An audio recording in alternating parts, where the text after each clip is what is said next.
Bonjour à tous et bienvenue sur la chaîne Wrestling Glove. On se retrouve aujourd'hui pour une toute nouvelle vidéo. Alors dans cette vidéo, on va faire la review du show Game Changer Wrestling The Art of War Games 2021.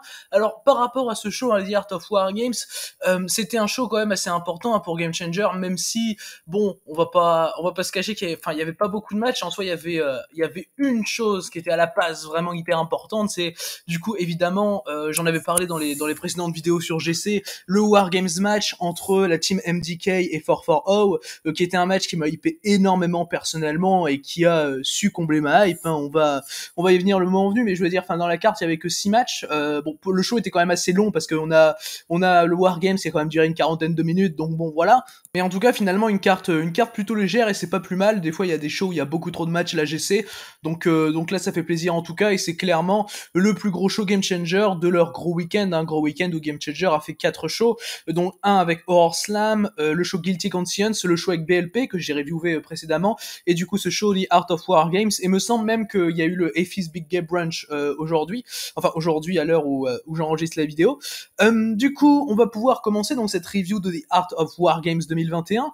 Alors en opener, nous avions un match féminin qui opposait donc Janai Kai à Billie Starkz. Alors c'est pas la première fois que j'ai affaire à ces deux catcheuses, étant donné que Janai Kai, elle était apparue au Just Planet Bloodsport 6, donc cette année c'était lors de la WrestleMania Week, et elle avait d'ailleurs fait un très bon match, dont je me rappelle c'était contre Karen Tran. Et Billie Starkz, c'est une jeune pépite qui est clairement capable de faire des très bonnes performances. Alors du coup, par rapport au match, personnellement, je lui ai mis 3, voilà, je l'ai trouvé peut-être un poil botchy, quoi, pas hyper fluide. L'action a duré 8 minutes, donc le match a duré 8 minutes, pour une victoire donc plutôt logique de Billie Starkz avec un Tombstone Piledriver. Alors le match était bon, donc voilà, mais comme j'ai dit, c'était pas l'action la plus fluide au monde. Billie Starkz et Janai Kai, elles sont encore assez jeunes. Billie Starkz, elle a 17 ans, Janai Kai, elle a 19 ans, faut le rappeler. À un moment, tu as Janai Kai qui va saigner du visage à cause de... j'ai pas vu exactement la prise qui a causé le saignement de Janai Kai. Elle saignait sur le coin du nez, et du coup, voilà, il y a eu quelques petits botches comme ça. Par exemple, à un moment, quand Billie Starkz fait un dive, la réception, même avec Janai Kai, c'est pas super maîtrisé. Enfin voilà, il y a quelques petits trucs comme ça, mais dans le fond, le match reste plutôt bon, plutôt intelligent. Il y a quelques bonnes séquences évidemment. Billie Starkz et Janai Kai font du bon taf finalement pour des jeunes catcheuses comme ça. Comme je dis, la moyenne d'âge de ce match est de 18 ans, quoi. Donc bon, c'est quand même deux filles assez talentueuses. Surtout Billie Starkz d'ailleurs, que je suis assez contente de voir gagner personnellement. Billie Starkz, je trouve qu'elle a beaucoup d'avenir personnellement. Autant Janai Kai, bon, elle fait des bons matchs, mais c'est pas la plus charismatique, c'est pas celle qui se démarque le plus, tandis que Billie Starkz, je trouve vraiment qu'elle arrive à se démarquer et c'est assez impressionnant pour son âge. Du coup, bah voilà, donc pour cet opener donc remporté par Billie Starkz, on va maintenant pouvoir passer au deuxième match du show. Le deuxième match du show, c'était un match intergender entre Tony Deppen et Ali Catch. Alors Tony Deppen a remporté ce match en un peu plus de 15 minutes. Alors le match était plutôt bon, j'ai trouvé, entre Tony Deppen et Ali Catch, malgré le fait qu'il soit un peu trop long, très honnêtement, mais je lui ai quand même mis 3,25 parce qu'il y a quand même pas mal de bonnes séquences. Tony Deppen va avoir un assez bon heel work, je trouve. Ali Catch va faire ce qu'elle peut pour revenir. Enfin voilà, va y avoir de la bonne domination de la part d'Ali Catch également. Deppen c'est vraiment, il est vraiment hyper charismatique, hyper arrogant et tout. Il joue très bien son rôle, je trouve, Tony Deppen dans ce match. T'as quelques spots que je trouve pas mal personnellement, pas mal fun, notamment par exemple quand t'as Tony Deppen qui essaye de faire un low blow à Ali Catch, enfin voilà, alors que c'est un match intergender, enfin voilà, ça m'a fait un peu rire personnellement. Enfin il y a quelques moments comme ça qui sont plutôt fun, et en soi, malgré le fait que, comme je l'ai dit un peu plus tôt, le match est un peu trop long parce que bon, 15 minutes quand il y a vraiment presque rien à raconter, c'est un peu compliqué, je trouve. Au-delà de ça, ça reste un match qui est plutôt intéressant et vraiment bon, j'ai trouvé. Les deux arrivent à faire une bonne performance. Ali Catch, je trouve qu'elle s'améliore de plus en plus, très honnêtement, parce que tu vois la différence finalement entre une Ali Catch du début d'année et une Ali Catch maintenant. Je trouve qu'elle est un peu moins green, même si ça reste bien green évidemment. Donc voilà, il y a de plus en plus de bons matchs de sa part, et celui-là en fait partie. Voilà, c'était un match plutôt cool, donc voilà, comme je l'ai dit, avec le seul problème de la durée. Du coup voilà, donc pour ce match donc remporté logiquement par Tony Deppen. Tony Deppen, il venait de perdre contre Trey Miguel dans le show Horror Slam contre Game Changer. Ça me paraissait logique qu'il gagne le match d'après, surtout qu'il gagne à la heel, quoi. Il gagne pas clean à 100%, quoi. Donc moi j'ai trouvé ça plutôt bien fait. Et il y a eu donc un après-match, Tony Deppen va call out un commentateur, donc c'est Ron Funches. Du coup, le commentateur, à un moment, il va se lever, il va aller sur le ring et tu vas voir une bagarre entre Tony Deppen et Ron Funches qui vont se faire séparer. Personnellement, j'ai trouvé que le segment était plutôt fun. Bon, finalement, il était assez incompréhensible parce que je me demande bien pourquoi Tony Deppen a call out le commentateur, mais finalement, c'était plutôt fun. Tony Deppen, il joue bien son rôle de bâtard, quoi, et il est détestable à souhait, Tony Deppen. Donc voilà, c'était un bon petit moment, mais pas spécialement hyper utile à mon sens. Du coup, voilà donc pour l'après-match de ce deuxième match de la carte. On va maintenant pouvoir passer au troisième match du show. Le troisième match du show, c'était un match qui m'hypait pas du tout, pour être très honnête avec vous. Et quand vous allez voir le match, vous allez comprendre. Donc le troisième match, c'était un Touring Ladder Scramble Fuckfest match. Donc bon, alors on avait des échelles et on avait dans le match Dante Leon, Nick Wayne, Yoya, Jordan Oliver. Donc Jordan Oliver, ça va. Jake Lander également, Jake Lander qui était que j'avais vu pour la première fois d'ailleurs ce week-end puisqu'il était dans l'opener de AAW contre Davey Vega. On avait également Ninja Mac dans le show, le fléau Ninja Mac, Nick Wayne, je sais plus si je l'ai dit, et Shane Mercer. Le match a duré un peu plus de 20 minutes, victoire du grand Ninja Mac, donc pour ce Ladder Scramble Fuckfest match. Alors déjà, premier point négatif du match, le match est horrible, le match est nul et catastrophique, 20 minutes et j'ai mis 0,5 pour vous dire, c'est quand même vraiment compliqué. C'était une pure catastrophe, c'était des spots.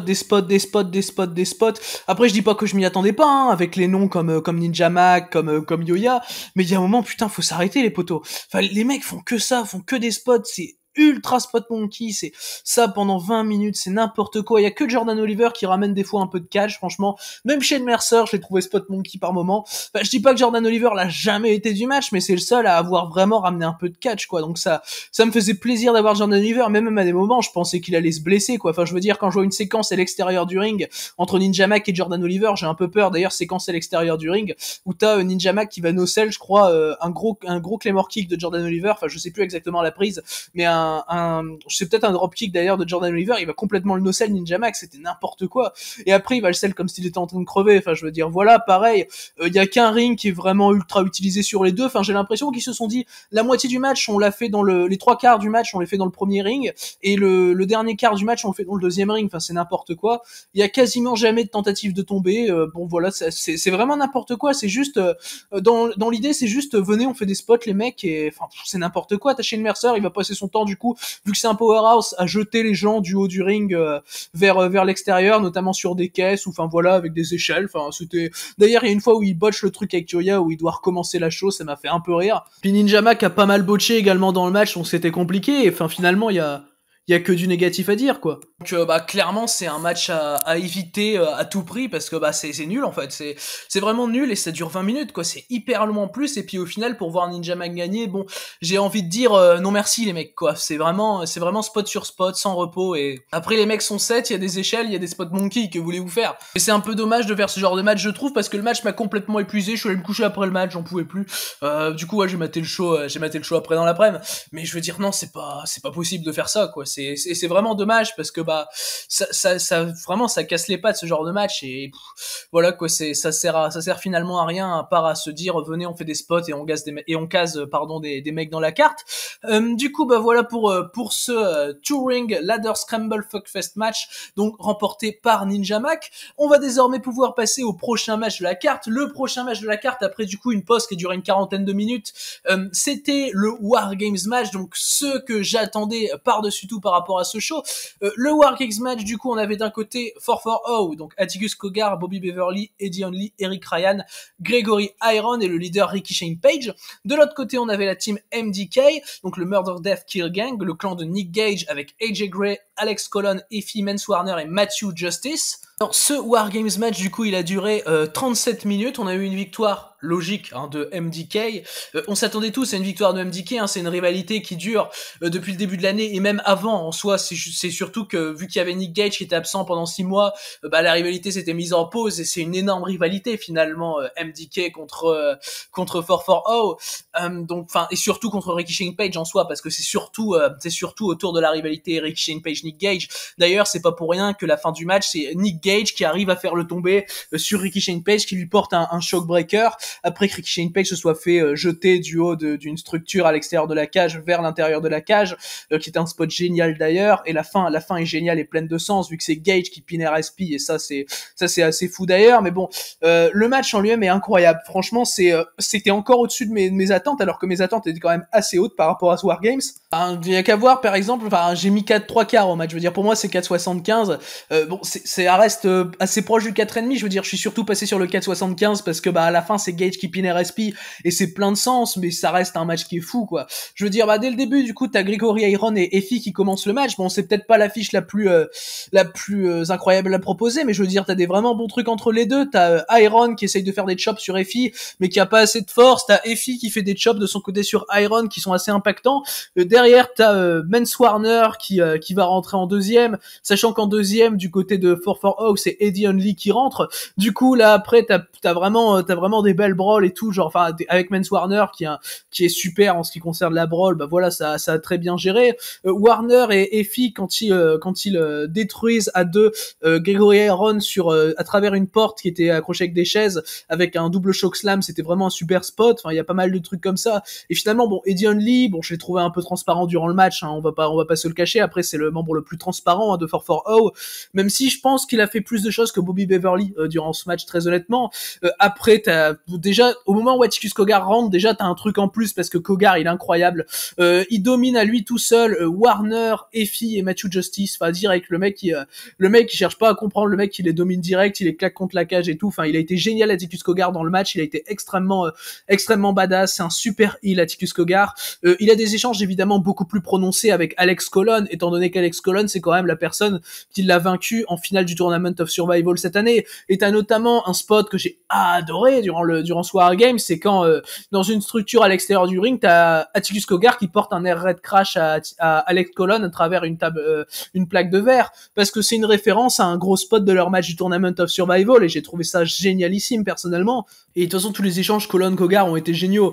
Alors, sur la fin des entrées, tu as Ricky Shane Page qui rentre en même temps dans la cage avec Eric Ryan, donc qui étaient les deux membres qui restaient à rentrer de 4-4-0, et il ferme la cage, donc alors qu'il restait encore Nick Gage à rentrer. Du coup, quand Nick Gage doit rentrer, il arrive pas à rentrer de prime abord, puis il va chercher une pince, il pète le cadenas, enfin voilà, il pète tout, il rentre dans la cage, Nick Gage il s'en fout. Et là, derrière, t'as un spot où t'as une grosse brawl à 6 contre 6 qui était vraiment génial, j'ai trouvé. Enfin, c'était vraiment violent, tu vois, c'est un vrai Wargames le match. C'est pas un Wargames de NXT, c'est un vrai Wargames. C'est parce que bon, c'est pas parce que les Wargames de NXT, c'est on va faire du spot fest. Et tandis que là, c'est vraiment de la brawl où t'as deux clans qui se rentrent dedans, qui se pètent la gueule.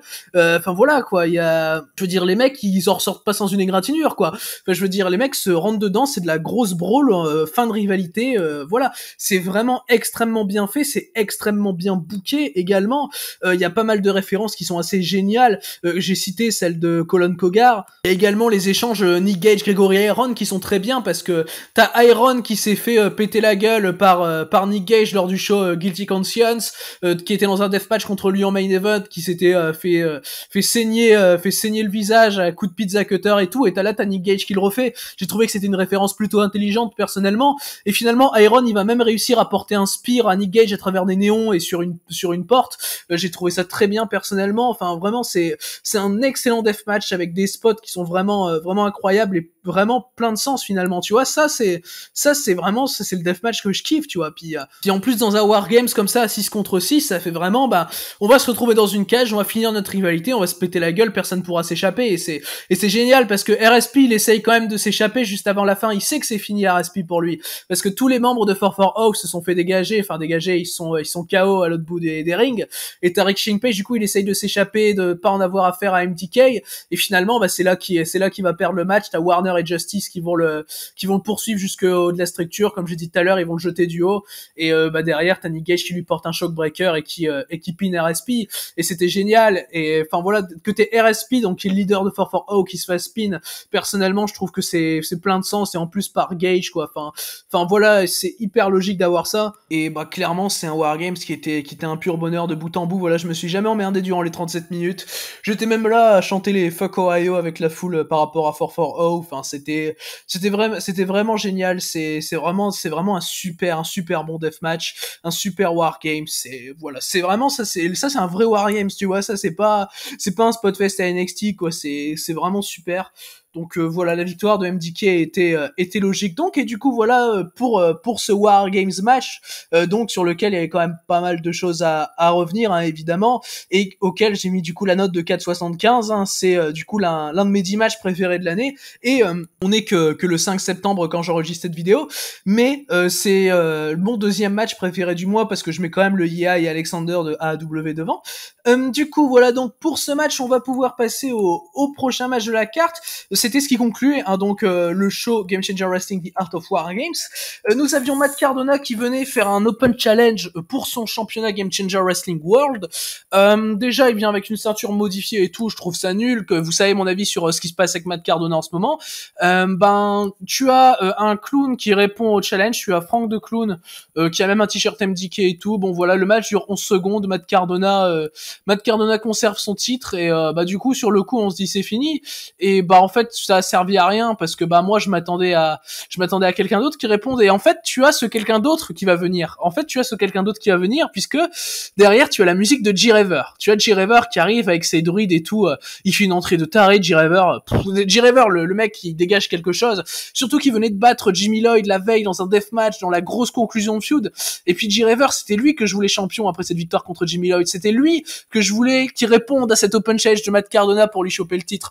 Du coup, le fait que G-Raver arrive, il rentre dans le ring, il confronte Matt Cardona, et finalement, il laisse ses druides s'occuper de Matt Cardona. T'as Matt Cardona qui va les dégager un par un. Et finalement, G-Raver va se barrer du ring. Enfin, là, je me dis, bon, qu'est-ce qui se passe exactement? Je me dis, du coup, va y avoir un G-Raver, Matt Cardona pour le prochain show. Et qu'est-ce que j'ai envie de voir G-Raver prendre le titre Game Changer Wrestling World, je vous avoue. Parce que G-Raver, le mec, tu lui donnes le titre, t'as créé ta star, t'as créé ton main eventer, tu lui donnes un long reign, tu donnes le titre à Jimmy Lloyd derrière, t'as créé un deuxième main eventer. C'est aussi simple que ça. Et ce serait booké de manière super bonne.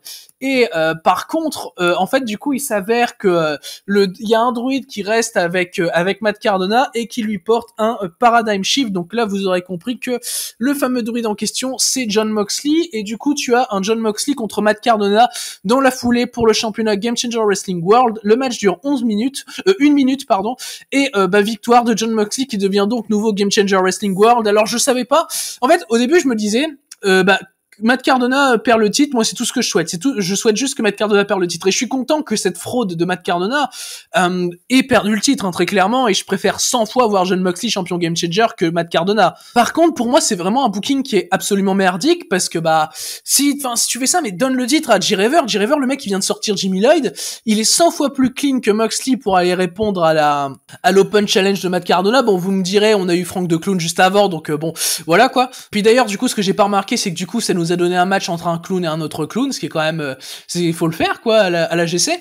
Mais enfin, le booking est vraiment mauvais en fait, parce que du coup, tu mets Moxley champion, alors que en fait, du coup, ça te montre que le règne de Matt Cardona, ce n'est rien. En fait, c'est les mecs se sont basés sur une culture du moment finalement, en oubliant toute la logique derrière. Et c'est ce que j'avais parlé de ça, hein, par rapport à ma review de Game Changer Wrestling Homecoming, c'est que finalement Game Changer se base sur on va faire un moment choc. Et ils prennent ce moment choc et pensent que c'est suffisant sans essayer d'avoir une logique, quelque chose de recherché derrière finalement. Et moi, ça me dérange énormément parce que du coup, le règne de Matt Cardona, en soi, il est rien du tout, ce règne. Et vraiment, et c'est dommage d'avoir fait cette honte, d'avoir fait perdre le titre à Nick Gage contre Cardona à Homecoming, parce que du coup, derrière, en fait, finalement, tu n'as rien sur le tableau avec le titre Game Changer Wrestling. C'est quand même assez n'importe quoi. Tandis que ton Moxley Gage, tu l'avais buildé depuis le Spring Break quand Gage avait pris le titre avec Shane Page et que juste derrière c'est Nick Gage c'est Jon Moxley qui vient le confronter. Tu l'avais avec Nick Gage en tant que champion et là du coup il va se faire avec Jon Moxley en tant que champion parce que c'est Nick Gage qui va venir challenger Jon Moxley pour le show à Atlantic City qui se déroulera il me semble le 9 octobre. Et ça je trouve ça extrêmement problématique parce que du coup en soi c'est logique que Nick Gage soit le challenger de Jon Moxley parce que Gage Moxley c'est un match qui a été buildé et surtout le fait que finalement Gage vient de remporter le War Game juste avant. Donc ça me paraît plutôt logique de voir Nick Gage venir challenger Moxley. En soi, Le problème, c'est que tu fous Moxley là, il bat Cardona en mode héros de la foule et tout. Il bat Cardona en passant babyface. Je viens de dégager Matt Cardona, que vous détestiez Matt Cardona et c'est moi qui l'ai dégagé en 1 minute. Je lui ai mis une correction. Et puis en fait, tu prends ce babyface là qui a ce gros moment entre guillemets battre Matt Cardona, même si bon battre Matt Cardona c'est pas spécialement hyper prestigieux, je vais pas vous le cacher. Et en fait, tu prends ce babyface là et tu lui envoies directement le mec le plus over de la compagnie. C'est n'importe quoi parce que tu fais gagner le titre comme ça à Cardona pour rien, pour vraiment faire le moment choc qui ne sert à rien. Et c'est le genre de truc que je déteste dans le catch, c'est se dire tiens, c'est comme un peu quand dans un film d'horreur il y a un screamer qui ne sert à rien et qui est juste là oh je vais te faire peur, tu vois. Là c'est exactement la même chose, c'est là on va faire un gros moment alors qu'en fait rien ne va. En fait, rien ne va totalement dans le booking, et ce qui est vraiment problématique à mon sens, c'est que voilà quoi, c'est vraiment très mal fait, et je suis très content par contre que Matt Cardona ne soit plus champion Game Changer. Ça me fait un bien fou si vous saviez de ne plus voir Cardona champion, mais malheureusement sa perte de titre a été extrêmement mal fait et a prouvé que sa prise de titre face à Nick Gage était une erreur complète, et ça je peux pas comprendre comment on puisse dire le contraire après avoir vu la manière avec laquelle Cardona a perdu le titre et ce qui s'ensuit. Mais du coup voilà, donc c'est ce face-off Moxley Gage, t'as Gage qui fait une petite promo derrière. C'est donc ce qui conclut ce show The Art of War Games 2021. Alors, par rapport au show dans l'ensemble, très honnêtement, le show en tant qu'ensemble, c'est pas bien, hein, je vais pas vous cacher, mais t'as le War Games qui est un match absolument incroyable, qui est un des meilleurs matchs de l'année très clairement, et qui est un match à rattraper absolument, ce War Games entre MDK et 440, mais le reste du show c'est vraiment pas ouf. Enfin je veux dire, t'as Tony Deppen Ali Catch qui est là, qui a un bon match, Billy Stark Janaikai qui est là, qui a un match correct, mais qui est assez pauvre, voilà, c'est compliqué quand même à certains moments. T'as le ladder qui est une horreur, et t'as le booking de tout ce qui se passe autour du titre World qui est une horreur également, et J-Raver qui se fait voler en plus d'un titre qu'il devrait déjà avoir.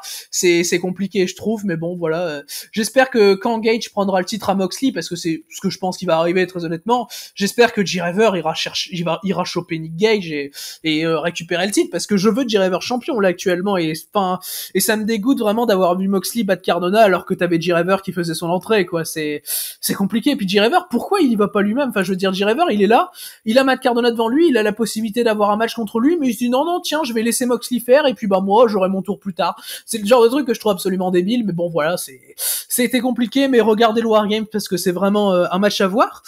Du coup, c'est ce qui conclut donc cette review de Game Changer Wrestling The Art of War Games 2021. Du coup, j'espère que cette vidéo vous aura plu, merci à vous de l'avoir écouté, et du coup, d'ici les prochaines vidéos, je vous dis à la prochaine.